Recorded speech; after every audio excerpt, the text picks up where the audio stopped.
Hello అండి అందరికీ. అందరూ ఎలా ఉన్నారు? నేను మాత్రం చాలా చాలా బాగున్నాను. మీరు కూడా బాగున్నారని అనుకుంటున్నాను. అయితే సమ్మర్‌లో నిజంగా చాలా జాగ్రత్తగా ఉండండి. ఎందుకంటే ఈ ఇయర్ ఫుల్లు అసలు ఎండ మామూలుగా లేదనమాట. నేను 9:00కి పోయినా ఆధార్ అప్డేట్ చేయించనీకి. తిరిగి వచ్చేసరికి 1 అయిందనమాట. మిట్ట మధ్యాహ్నం సూర్యుడు నెత్తి మీద ఉన్నాడు. నిజంగా వచ్చినప్పటికీ ఫుల్ అలసిపోయినా అనమాట. అట్లుంది బయట చెమట కారిపోతుంది అట్లే. ఇంకా ఫుల్ దాహం కూడా వేస్తుంది. వాటర్ అయితే ఎన్ని బాటిల్స్ ఒక 3, 4 బాటిల్స్ ఏమో తాగేసినట్టున్నా అక్కడే. అయినా కానీ గొంతు ఎండిపోతుంది. ఇంకా ఇంటికి రాగానే ఫస్ట్ అయితే ఆ వాటర్ తాగేసిన.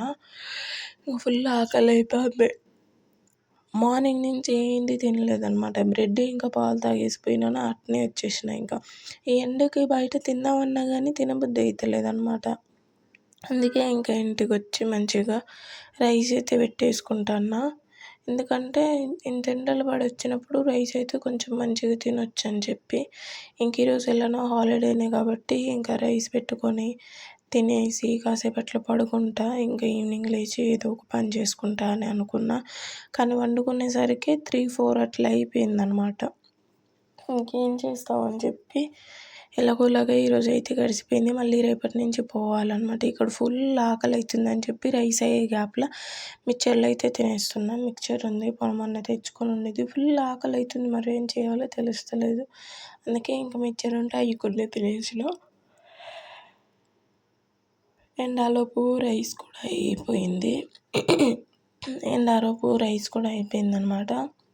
ఇంకా రైస్ కూడా వాష్ చేసుకొని కర్రీపప్పు మంచిగా ఉందో లేదో నైట్ చూసుకున్నదనమాట. మంచిగా ఉంటే తినాలి, లేదంటే మళ్ళీ కర్రీ చేసుకోవాలి.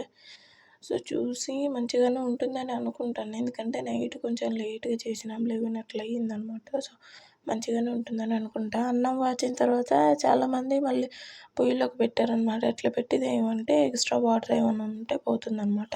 ఇంకా ఉత్తపప్పు నాకు తినబుద్ధి అవుతలేదని చెప్పి మొన్న సరుకులు తెచ్చుకున్నప్పుడు ఇవి తెచ్చుకున్నాం అనమాట. సో అవి అయితే ఇప్పుడు వేపుకొని పప్పులో కలుపుకొని తినేస్తా. అట్లయితే కొంచెం ఎక్కేస్తుంది కదా ఈజీగా. సో అందుకని ప్యాన్ పెట్టుకొని అందులో ఆయిల్ అయితే వేసుకున్నా. దాని తర్వాత ఇది ఒక్కొక్కటి వేసుకొని వేపుకొని తీసేసుకోవడమే. సో పప్పులో కాబట్టి ఇవి చాలా మంచిగా ఉంటాయి అన్నమాట. నేను నార్మల్గా అన్నా సరే ఇవి చాలా ఎక్కువగానే తింటా. అండ్ పప్పులో కాబట్టి ఇవి ఉంటే కొంచెం అన్నం ఎక్కువ తినొచ్చు అన్న దీని మీద చేసుకుంటాను. అండ్ మీరు ఎట్లున్నారు ఏంది అన్నది కూడా కామెంట్ అయితే చేయండి. నిన్నైతే వేపుకున్న దాంట్లో సగం ఇప్పుడు తింటా, ఇంకా సగం నైట్కి తింటా. అండ్ ఇక్కడ గబగబాన రైస్ అయితే పెట్టేసుకుంటాను అనమాట. ఎందుకంటే ఫుల్ ఆకలి అవుతుంది, చచ్చిపోతాను ఆకలికి, మామూలుగా లేదు.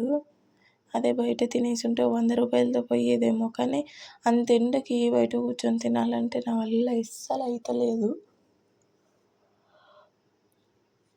సో అందుకే మళ్ళీ ఇంటికి వచ్చేసిన అనమాట. ఓకే పప్పు కూడా బాగానే ఉంది, ఇంకా ఎలాగోలాగా మెక్కేసిన. మీరు కూడా జాగ్రత్తగా ఉండండి, ఎండల్లో మామూలుగా లేదు. మా మమ్మీ ఫస్ట్ నుంచి చెప్తానే ఉంది, వాటర్ ఎక్కువగా తాగు, మంచిగా తిను, మంచిగా ఫ్రూట్స్ అవి తీసుకో అంటే మనకు ఒళ్ళు బద్ధకం ఏడ తింటాం. అండ్ ఇక్కడ కాసేపు అట్లా పడుకున్నా అనమాట. ఒక 1 అవర్ అట్లా పడుకున్నా. 3కి అట్లా పడుకుంటే 4కి అట్లా మళ్ళీ లేచిన అనమాట. ఎందుకంటే ఫుల్ అలసిపోయినా. ఏదైనా పని చేసినా మంచిదే కానీ నాకు జర్నీ చేస్తే ఫీవర్ వచ్చే దాంట్లోకి అయిపోతాను అనమాట. మెయిన్ ఈ బస్సులల్లో తిరిగితే అబ్బా నాకు అస్సలు బస్సు జర్నీ పడదనమాట. సో ఇంకా లేచిన హాయ్ చెప్తాను, మీరు కూడా హాయ్ చెప్పేయండి. నేను కిచెన్లోకి పోయినా, మళ్ళీ ఏదో ఒకటి తినాలనిపిస్తుందని కిచెన్లోకి పోతే అవి బియ్యం అనమాట. ఇంకా వాటిని మిక్సీ పట్టుకొని పౌడర్ చేసుకోవాలి. అయితే మొన్న యూట్యూబ్లో చూసిన బియ్యం పిండితో చెగోడీలు చేసుకోవచ్చు అని చెప్పి, సో ఇందులో ఉప్పు, కారం, పసుపు, జీలకర్ర, వాము అవన్నీ వేసిన అనమాట. సో అవి వాటర్ మరిగేలోపు పిండిని దాంట్లో వేసుకొని కలుపుకొనడం. అంతే, ముద్ద లెక్క అవ్వాలన్నమాట. అంత గట్టి ముద్ద అవుతుంది, అంత మెత్త ముద్ద అవుతుంది అనమాట. అట్లా ఇట్లా ఉండాలి. దాని తర్వాత వాటిని ఇట్లా చపాతీ పీట మీద కానీ ఇట్లా ఫ్లోర్ మీద కానీ ఒత్తుకున్న తర్వాత వాటిని చెగోడీలు లెక్క చుట్టేసుకోండి. మంచిగా డీప్ ఫ్రై చేసుకుంటే బాగుంటుంది అనమాట, క్రిస్పీగా. సో అవి చేసుకొని అయితే తినేసిన.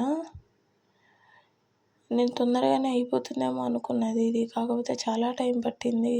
దగ్గర దగ్గర ఒక 40 మినిట్స్ గంటనో పట్టింది. చూడండి అట్లా చుట్టుకున్న తర్వాత మళ్ళీ ప్యాన్ పెట్టుకొని అందులో ఆయిల్ వేసుకోండి. సో ఇందాక వాడిన ప్యానే అందులో కొంచెం ఆయిల్ ఉంది. సో అందుకని నేను ఇంకొంచెం యాడ్ చేస్తాను. అంటే మొత్తం ఫ్రై అయ్యేలోపు అవ్వాలి కదా, అందుకని చెప్పి అయితే యాడ్ చేస్తాను. ఇంకా ఒక్కొక్కటి అట్లా వేసుకొని ఫస్ట్ వేసిందైతే విరిగిపోయిందనమాట. ఎందుకో ఏమో తెలీదు, అంటే ఎక్కువ వేసేసినట్టున్నానేమో. తర్వాత నుంచి ఇగో మంచిగానే వచ్చేసినాయి. సో అవి తీసేసుకున్న. మీరు కూడా ఒకసారి ట్రై చేయండి, తప్పకుండా మీకు నచ్చుతుందని అనుకుంటున్నాను. ఎందుకంటే నాకు అర్జెంట్గా స్నాక్స్ తినాలని అనిపించింది అనుకో, నేను షాప్కి పోయి కొనుక్కునే కంటే ఇంట్లోనే ఇట్లా చేసేసుకుంటాను అనమాట. సో మీరు కూడా చేసుకొని ఒకసారి ట్రై చేయండి, మంచిగానే ఉంటుంది. నాకైతే నచ్చింది. అండ్ ఇక్కడ వంట చేస్తేనైనా దాన్ని క్లీన్ చేయడం ఇంకో ఎత్తు అనమాట. సో ఎప్పటికప్పుడు నీట్గా ఊకేసుకుంటే తుడిచేసుకుంటే నీట్గా ఉంటుందని నా ఒపీనియన్. అందుకే ఎప్పటికప్పుడు అట్లా తుడుస్తూనే ఉంటా. అండ్ అంతే. ఇంకా వీడియో నచ్చితే చిన్న లైక్ ఇవ్వండి. ఉంటాను.